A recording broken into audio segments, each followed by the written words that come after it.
আজ থেকে ঠিক 18 দিনের মধ্যে কিন্তু এই পশ্চিমবঙ্গের ভোটের ভাগ্য নির্ধারিত হয়ে যাবে। কেন?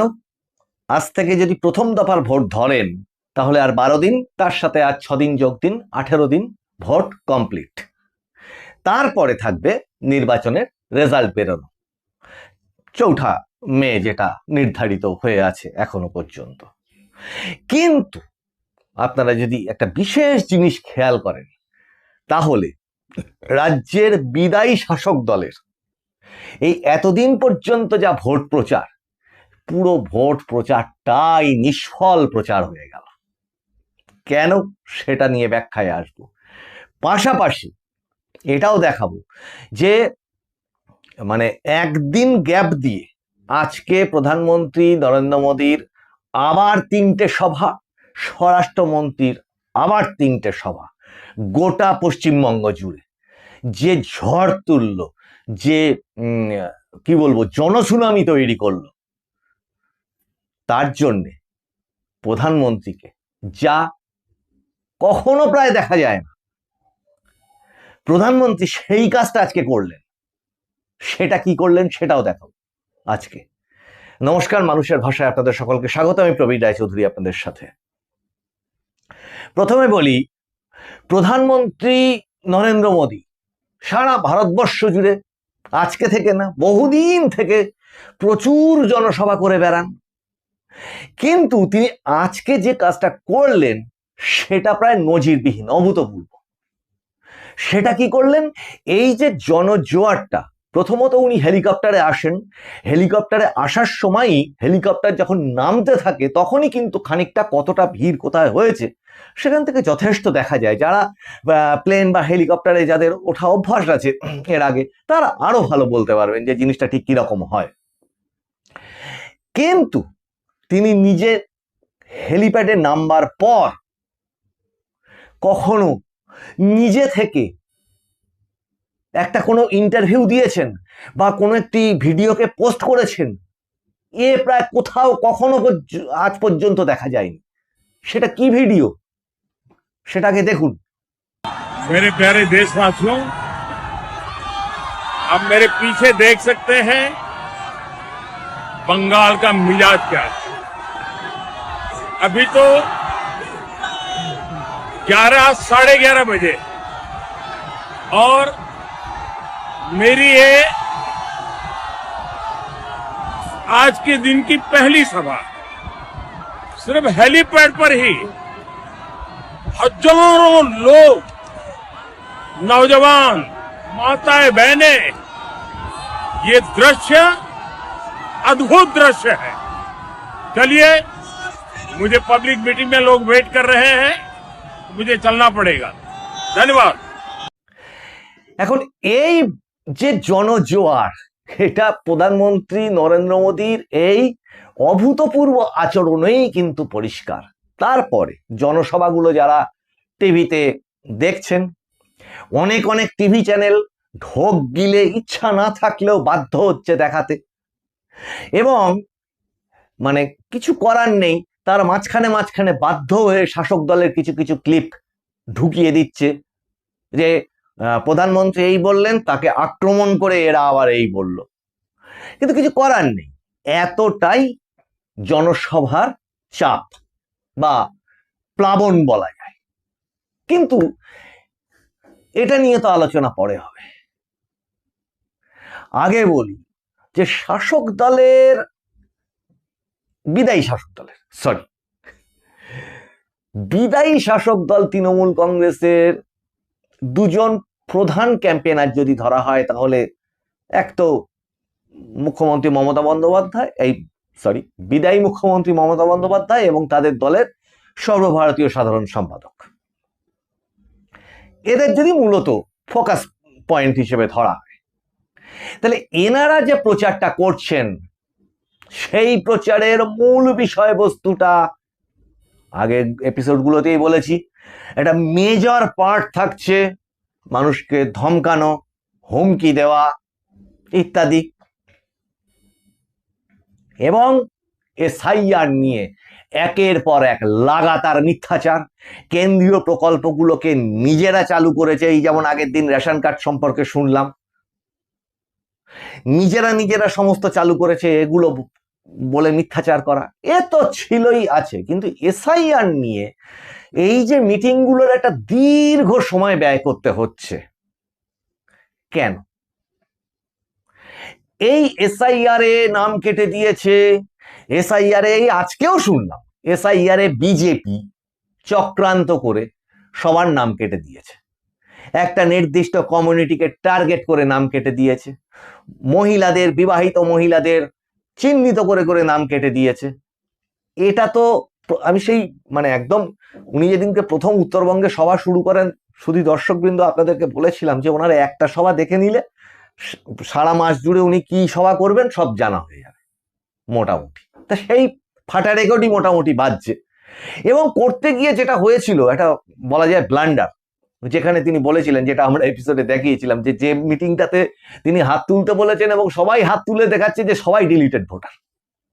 এখন ব্যাপার হচ্ছে, আমি বৈধ ভোটার কত টাকা নাম বাদ গেছে, অবৈধ ভোটার কাটা গেছে, এই সমস্ত তর্ক অনেক হয়েছে, আমরা এপিসোডে সেগুলো বিস্তারিত টেকনিক্যালি আলোচনা করেছি। তার জন্য সুপ্রিম কোর্ট আছে, সবার কথা, সবচেয়ে বড় কথা হচ্ছে সুপ্রিম কোর্ট আছে, তার উপরে আমি বা বলবার কে? ওই বিষয়টাতে হিসেব হচ্ছে, নির্বাচন কমিশন হিসেব করছে।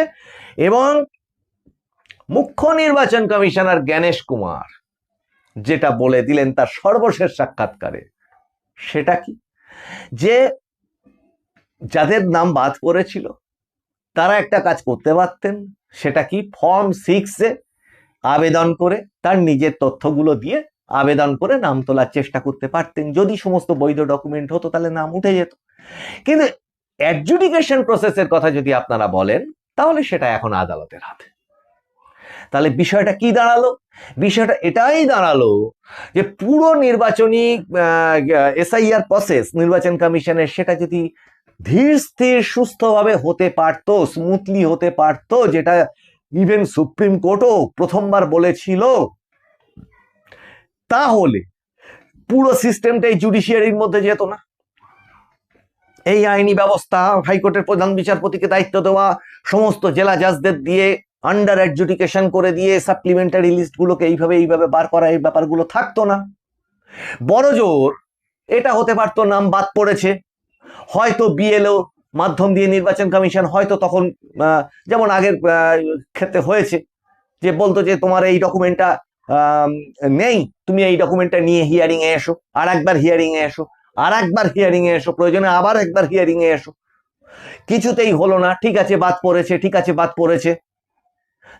মুখ্য নির্বাচন কমিশনার বলেই দিয়েছেন, আগেও বলেছিলেন যে ফর্ম 6 ফিল আপ করে নাম তোলার ব্যবস্থা করবে, তার অনেক সুষ্ঠু প্রসেস হতো সেটা। আর এখন এই সমস্ত করে সব খেলা এবার হাতের বাইরে। প্রধানমন্ত্রী নরেন্দ্র মোদী ওই জন্য এবার বলেছেন যে সাবধান, অনেক খেলা খেলেছো, এবার পালানোর জন্যে ব্যাগপত্র রেডি করে রেখে দাও। ওরা সভা থেকে আজকে বলছে, আমার বক্তব্য না। কিন্তু এই যে এইবার ওই যে প্রত্যেকটা সভাতে বলা যে এই নাম কেটে দিয়েছে, নাম কেটে দিয়েছে, খেয়াল করে দেখুন, যাদের নাম কেটে দিয়েছে বা নাম বাদ গেছে, মোট কথা নাম বাদ গেছে, তারা তো এই ইলেকশনে ভোট দেবে না। এখনো পর্যন্ত তো কনফার্ম এটা। অ্যাপেলেট ট্রাইব্যুনাল আছে, গিয়ে অ্যাপ্লাই করো, সোজা হিসেব। তোমার অত সমস্যা কি আছে? তোমার নাম বাদ গেছে, তা সুপ্রিম কোর্ট অ্যাপেলেট ট্রাইব্যুনাল গঠন করে দিয়েছে এবং তার জন্য কোনো নির্দিষ্ট সময়সীমা এখনো পর্যন্ত বেঁধেই দেননি তারা। তার জন্য অ্যাপেলেট ট্রাইব্যুনালের রুলস নির্ধারণ করবার জন্য আবার একজন 3 জন প্রাক্তন প্রধান বিচারপতিকে দিয়ে কমিটি তৈরি করে দিয়েছেন, তার স্থান নির্ধারণ করে দিয়েছেন কোথায় হবে সেগুলো। তো সোজা কথা, গিয়ে সেখানে যদি বৈধ ভোটার হই বা কেউ হন, গিয়ে টোটাল ওই পেপারস গুলোকে নিয়ে গিয়ে আবেদন করুন। আবেদনের পদ্ধতি নিশ্চয়ই সুপ্রিম কোর্ট জানিয়ে দিয়েছে, অনলাইন এবং অফলাইন দুটোই থাকবে। এই জায়গাগুলো হচ্ছে কি আইনসম্মত জায়গা, দেশের সংবিধান সম্মত জায়গা, রাষ্ট্র ব্যবস্থা, সুপ্রিম কোর্ট, নির্বাচন কমিশন। কিন্তু না, তাহলে তো হবে না। সব অস্ত্র তো হাত থেকে বেরিয়ে গেছে। ওই আগের দিন বলেছিলাম না, যে উন্নয়নের কথাই বলতে যাচ্ছে লোকে বলছে চোর, যদি বলে কোনো খাদ্য সুরক্ষার বা রেশনের কোনো কথা বলতে যায় লোকে বলছে চোর, শিক্ষার উন্নতি করব লোকে বলছে এই শিক্ষার চাকরি চুরি করেছে, চোর, স্বাস্থ্যের ব্যাপারে বলতে যাচ্ছে অভয়ার কাণ্ডের কথা তুলে দিচ্ছে, দিয়ে বলছে যে কিডনি চোর, চোখ চোর, অঙ্গ প্রত্যঙ্গ চোর, কঙ্কাল চোর, সন্দীপ ঘোষ কাণ্ড, বারাসাত মেডিকেল কলেজের চোখ চুরি কাণ্ড, রাস্তাঘাট এটা সেটার উন্নতি, পরিকাঠামো ক্ষেত্রে উন্নয়নের কথা বলতে গেলে মুশকিল, সেখানে বলছে বালি চোর, কি বলে পাথর চোর, বিদ্যুৎ শিল্প গঠন করবার কথা যদি কোনোভাবে উঠে যায় হয়ে যাবে কয়লা চোর। মানে প্রতিটি ক্ষেত্রে, যে কোনো ক্ষেত্রটাকে টাচ করতে যাবে লোকে বলবে এটা চোর। কাজে সেগুলো বলা যাচ্ছে না, তাহলে উপায়টা কোন জায়গায় পড়ে থাকলো? সবচেয়ে জানেন তো, এটা এই সমস্ত তো ছেড়ে দিন, এরপরে আছে যদি বলে ওই আবাসের ঘরটর, বলে এটা জমি চোর, বিঘার পর বিঘা জমি, সমস্ত অসহায় মানুষদের জমি চুরি হচ্ছে, পশ্চিমবঙ্গের বৃহত্তম কেলেঙ্কারি। এটা মানুষের ভাষা থেকে আমরা বারবার বলছি, যেটা এখন এইবার প্রধানমন্ত্রী এবং মাননীয় স্বরাষ্ট্রমন্ত্রী অমিত শাহের মুখে এবার শোনা যাচ্ছে। আজকে তারা বলেছেন, মাননীয় স্বরাষ্ট্রমন্ত্রী অমিত শাহ বলেছেন তার সভা থেকে, যেটা শুনে খুব ভালো লাগলো, যে যারা যারা জমি লুট করেছ প্রত্যেকটার বিচার হবে, জেলে ঢুকবে এবং ওই জমি ফেরত হবে। তেমনি প্রধানমন্ত্রীর তো ভাষণ আপনারা শুনেইছেন, ওই ভাষণ রিপিট করবার মতো বা স্বরাষ্ট্রমন্ত্রীর ভাষণ রিপিট করে বলবার মতো ধৃষ্টতা আমি দেখাচ্ছি না। কিন্তু সেখানে প্রত্যেকটা ভাষণে, প্রত্যেকটা সভাতে উঠে আসছে যে জিনিসগুলো, তাতে তো আরো মাথা খারাপ হয়ে যাচ্ছে। অন্নপূর্ণা ভান্ডার ৩,০০০ টাকা, এই যে যুবকদের যে উচ্চশিক্ষার জন্য যে যতদিন পর্যন্ত তারা উচ্চশিক্ষা করবে চাকরি পাবে ৩,০০০ টাকা, কৃষকদের ৯,০০০ টাকা, এই সমস্ত থেকে তো মাথা ঘুরে যাচ্ছে। মহিলাদের পরিবহনে ১০০% মানে ভাড়া মকুব, ১০০%, মানে কোনো পয়সা লাগবে না মহিলাদের সরকারি পরিবহনে যাতায়াত করতে, সঙ্গে আয়ুষ্মান ভারত, সঙ্গে প্রধানমন্ত্রী সৌরঘর যোজনা, সঙ্গে ফিশারিজ যারা মৎস্যজীবী তাদের যোজনা, একের পর এক যোজনার কথা প্রত্যেকটা বিজেপি সভা থেকে বলছে। তার সাথে চাকরিতে এই যে পিছিয়ে পড়লো এই যে এতগুলো বছর, তার জন্য যাদের বয়স থাকবে না তাদের 5 বছর করে বয়সের ছাড়, প্রত্যেকটা সরকারি দপ্তরে নিয়োগ, স্বচ্ছ প্রশাসন, মহিলাদের জন্য আলাদা সুরক্ষার জন্য বিভিন্ন ধরনের ব্যবস্থা। মূল প্রত্যেকটা সভাতে থাকছে মহিলা সুরক্ষা, নারী সুরক্ষার বিষয়টি। এর পাল্টা কিছু দিতে পারছে না। কিন্তু আমি বললাম যে নিষ্ফল গেল কেন? তৃণমূল কংগ্রেসের প্রচার কেন নিষ্ফল যাচ্ছে? যারা ডিলিটেড তাদের যদি বলেন যে তোমাদের এই নাম কেটে দেওয়া অন্যায় হয়েছে, এই বিজেপি নাম কেটে দিয়েছে, ওই ওরা তেড়ে আসছে, তারা তো ভোটটা দেবে না। তাহলে কি হলো? এই এতক্ষণ পর্যন্ত যে ব্যাটারি গেল এটা ফলস গেল, ওয়েস্ট হলো। যখনই বুঝতে পারলো এ তো হচ্ছে না, এসআইআর দিয়ে তো সত্যি তো ফলস হয়ে যাচ্ছে, এইবার আরে বাবা ঠিক আছে, হুমায়ুন কবিরের হুমায়ুন কবির ভিডিও নিয়ে এবার পড়েছে, সেটা ঠিক না ভুল, সেটা এআই দিয়ে বানানো নাকি? একজন বলছে তার কাছে 19 মিনিটের ক্লিপ আছে, একজন বলছে আমার কাছে 52 মিনিটের ক্লিপ আছে, একজন বলছে ওটা এআই। আবার সেই হুমায়ুন কবির আবার বলে দিচ্ছে যে আমার কাছে একজন নাকি সন্ন্যাসী মতো কে একজন এসেছিল, কে কাকে কি পাঠিয়েছিল, জগা খিচুড়ি জগা খিচুড়ি জগা খিচুড়ি। মানে কি? এই পুরো এসআইআর এর যে ব্লান্ডার এই তৃণমূল কংগ্রেস করেছে, সেই মানুষগুলোর কাছে আর মুখ দেখানোর জায়গা নেই। প্রত্যেকটা জনসভাতে মাঠ অর্ধেকটা করে ব্যারিকেড করে ভিড় দেখাতে হচ্ছে। চতুর্দিক থেকে বিধানসভা কেন্দ্রগুলো থেকে জোগাড় করে এনেও মাঠ ভরছে না। ফলত এইবার হাতড়াতে হচ্ছে এই ধরনের ভিডিও, এআই, এসআইআর এ চিড়ে আর ভিজছে না মানুষের, কারণ তারা কিন্তু ভোট দেবে না। আর যাদের নাম উঠে গেছে, যাদের নাম ভোটার তালিকায় উঠে গেছে, তাদের তো আর এই সমস্যা নেই, তাদের তো এই সমস্ত কথা বলে তাদের লাভটা কি আছে? যার নাম উঠে গেছে তাকে যদি বলা হয় তোমাদের নাম কেটে দেওয়া হয়েছে, সে তো হাসবে, বলবে না না আমার তো নাম কাটেনি মশাই, আমার তো নাম রয়েছে, আপনি আমাকে কেন এই সমস্ত কথা বলতে যাচ্ছেন? কাজেই একটা সামগ্রিক ব্লান্ডার, প্রচারটা পর্যন্ত ঠিক মতো করতে পারছে না।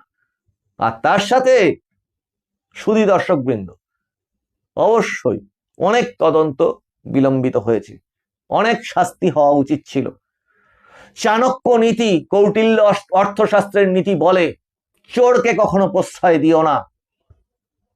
তেমনি গীতা 3য় অধ্যায় 12 নম্বর শ্লোকে সেখানেও বলা হচ্ছে যে ঈশ্বর তোমায় যা দিচ্ছে তাকে লুণ্ঠন করো না, সেটাই একরকমের চুরি। তা চোরকে মোটামুটি কখনো প্রশ্রয় টশ্রয় দিতে নেই, আর দিলে সমাজে অন্ধকার নেমে আসে। কারণ এরা সব থেকে বড় চুরি কি করলো? আপনার আমাদের যে সন্তানদের যে ভবিষ্যৎ, এই সন্তানদের ভবিষ্যৎটাকে চুরি করে নিল। খেয়াল করে দেখুন, 15টা মাধ্যমিকের ব্যাচ, 15টা হায়ার সেকেন্ডারির ব্যাচ, এবং তার সাথে যোগ দিন যতগুলো রানিং থাকছে ক্লাস 1 থেকে শুরু করে একদম 10 পর্যন্ত। এই শিক্ষা নিয়োগ দুর্নীতি, ভুয়ো শিক্ষক ঢুকিয়ে দেওয়া, যে নাম সই করতে পারে না, লিখতে পারে না, পড়তে পারে না, এদের দিয়ে এরাই খাতা দেখেছে, এরাই মার্কস দিয়েছে। আর যারা যোগ্য শিক্ষক তারা রাস্তায় গড়াগড়ি খেয়েছে, তাদের আবার লাঠি পেটা করেছে। তাদের যখন বিচার চাইতে গেছে সেই বিচারের আবার বিরোধিতা করেছে, কোটি কোটি টাকা খরচা করেছে। অভয়াকাণ্ড যখন ঘটেছে, আপনার আমার প্রত্যেকের ঘরে মা বোন সন্তানরা রয়েছে, কন্যা সন্তানরা রয়েছে। আমরা মা কুমারীকে মা দুর্গা রূপে পূজা করি, আমরা 10 মহাবিদ্যাকে পূজা করি, আমরা শক্তির উপাসক। সেই দেশে বাঙালি হিসেবে প্রত্যেকের নিজের মুখটা আয়নায় দেখে লজ্জায় মাথা নিচু করা উচিত যে এই দেশে কামদুনি ঘটে। এই দেশে বলা হয় ওই রকম বাজে ঘটনাকে টাকা দিয়ে, ক্ষতিপূরণ দিয়ে মিটিয়ে দেওয়ার চেষ্টা করা হয়। এই দেশে মিন্স এই রাজ্যে, এই পশ্চিমবঙ্গ রাজ্যে অভয়াকাণ্ড ঘটে, লজ্জা লাগে না? বাড়িতে কালী ঠাকুর এনে যখন পুজো করা হয়, অনেকেই করেন, তখন এই জিনিসগুলো মনে পড়ে না যে এইটাকে আর প্রশ্রয় দিলে তারপর আর কি হতে পারে? যাকে সেটা প্রত্যেকের চিন্তা ভাবনার বিষয়। ইভিএম মেশিনে তো আপনারা আপনাদের রায় দেবেনই, অনেক তদন্ত বিলম্ব হয়েছে, ঠিক কথা। ইভিএম মেশিনে আপনার বিচারের রায় আপনি দিতেই পারবেন, কিন্তু পাশাপাশি গত 3 দিন ধরে যে এই সমস্ত ভোট প্রচারের পিছন দিকে যে ঘটনাটা ঘটে যাচ্ছে, সেটা অনেকেরই নজর এড়িয়ে যাচ্ছে। লাগাতার ইডির রেড ওই রেশন দুর্নীতি কাণ্ডে 14টি জায়গায় হয়ে গেছে গতদিন। আজকে পুরো নিয়োগ দুর্নীতি কাণ্ডে মন্ত্রী পুত্র,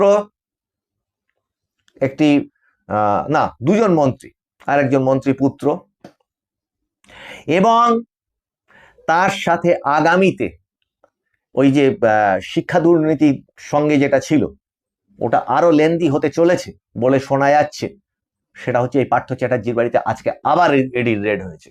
আর এর মাঝখানে হয়ে যাচ্ছে একের পর এক কয়লা দুর্নীতিকাণ্ডের রেড, যে মামলাটা উঠবে বলে জানা আছে এখনো পর্যন্ত 14 তারিখ সুপ্রিম কোর্টে। ইডি আইপ্যাক কেসের মূল ভিত্তিটাই ছিল কিন্তু কয়লা পাচার কাণ্ড বা কয়লা দুর্নীতি কাণ্ড, যেটাই বলেন না কেন। তাহলে সব মিলিয়ে কি দাঁড়ালো? সব মিলিয়েই দাঁড়ালো যে এই যে মোদি এবং অমিত শাহ এই যে যুগলবন্দি, এই যুগলবন্দি যে ঝড় তুলছে, সেই ঝড়ে এবার উল্টো পাল্টা বকছে। কি বলছে তৃণমূল কংগ্রেসের সেই নেতা, সেই নেত্রীরা, যে আপনারা এবার আমাদের ক্ষমতায় নিয়ে আসুন, আমরা এই যাদের নাম বাদ পড়েছে তাদের প্রত্যেকের নাম তুলে দেব। প্রথম কথা, মানে এটা কি আপনারা একটা আলাদা রাষ্ট্র তৈরি করবেন? মানে আপনারা নতুন একটা সুপ্রিম কোর্ট তৈরি করবেন? এই সুপ্রিম কোর্টের রায়টা ঠিক না, এখানকার নির্বাচন কমিশন চলবে না, এখানকার সংবিধান চলবে না। অবশ্যই সেই পর্যায়ে প্রায় আপনারা নিয়ে এসেছেন। তো কিন্তু মুশকিল হচ্ছে, কেন বললাম ফলস, যে আপনারা আমাদের ভোট দিন। দেখুন কিরকম ভুল কথা, এটার জন্যে এতক্ষণ অপেক্ষা করছিলেন আপনারাও, আমি আরো বিশ্লেষণ করে বলছি কেমন একটা ভুল কথা। দেখুন, আপনারা আমাদেরকে ভোট দিন, আমরা ক্ষমতায় আসলে আপনাদের নাম তুলে দেব। এর থেকে হাসির কথা কি আছে? মানে যাদের ভোট নেই, ভোটের নামটা তুলে দেবে, তারা ভোটটা দেবেটা কি করে মশাই? যাই হোক, আপনারা ভালো লাগলে, চ্যানেলটা ভালো লাগলে লাইক করুন, শেয়ার করুন, সাবস্ক্রাইবটা করতে ভুলবেন না, আর হাত খুলে লিখে একটু শেয়ার করুন, যাতে ওই শেয়ারের সাথে আপনার কমেন্টটাও অনেক দূর পর্যন্ত মানুষের চোখে পৌঁছয়। আপনাদের সঙ্গে আবার দেখা হবে সামনের এপিসোডে। আপনারা নজর রাখুন মানুষের ভাষার পর্দায়। মানুষের ভাষা, সবার মনের কথা বলে। নমস্কার।